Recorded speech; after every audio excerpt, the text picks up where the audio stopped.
Je m'appelle donc Yves Petit-Allo, je suis directeur du magasin de Grenoble, donc Centre national d'art contemporain, qui est un centre d'art qui existe depuis 1986. Et ce centre d'art a une particularité, c'est son bâtiment. C'est-à-dire que nous sommes abrités dans une halle industrielle des ateliers de Eiffel.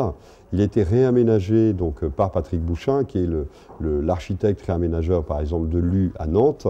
Et il a voulu, en relation avec le premier directeur fondateur de l'établissement, ménager un grand espace central qu'on appelle la rue, qui est en fait un espace qui laisse voir le bâtiment industriel et notamment sa verrière. On est à plus de 20 mètres sous verrière. Et là, depuis le tout début, les artistes peuvent travailler à une échelle monumentale.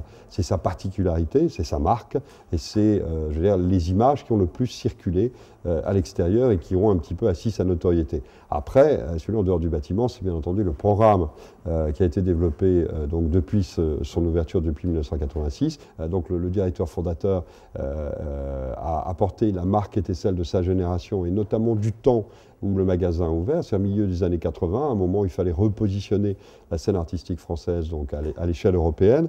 Donc il a effectivement invité des artistes comme Laurence Wiener, comme Sol Lewitt, qui étaient déjà des artistes historiques, mais en les invitant ici et en leur commandant des œuvres monumentales dans la rue, ça a permis d'asseoir donc vraiment la notoriété du magasin et la diffusion de son travail à l'étranger.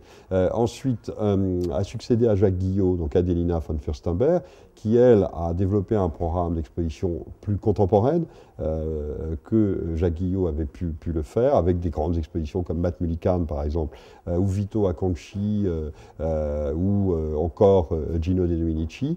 Et moi, je suis arrivé il y a une dizaine d'années maintenant, et j'ai développé sur un programme principalement d'expositions monographiques, quelques expositions collectives, avec des artistes comme Pareno, González Foster, Pierre Huyghe, dans des expositions collectives, Pierre, Liam Gillick, Andrew Vekua, et des expositions donc collectives comme le Grave, c'est que nous avons à un moment, comme on pourrait dire, remis en selle le cinétisme.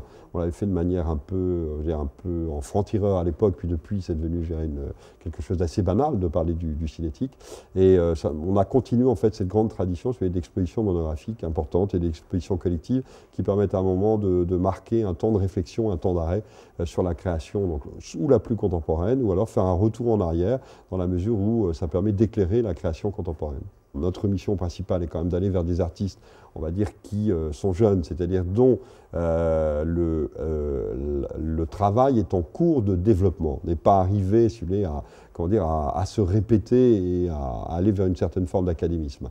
Donc c'est aussi bien des gens extrêmement jeunes que des gens moins jeunes, mais en tout cas, je pense que le magasin, parce qu'il est d'une part en province, parce qu'il a cette tradition historique, c'est vrai, a toujours un intérêt particulier donc pour des artistes ou des mouvements d'idées ou des mouvements artistiques qui sont un peu, à certains moments, soit oubliés, soit insuffisamment connus, soit encore à découvrir. Et c'est vrai que c'est notre marque donc particulière, mais nous ne sommes pas les seuls sur le territoire national.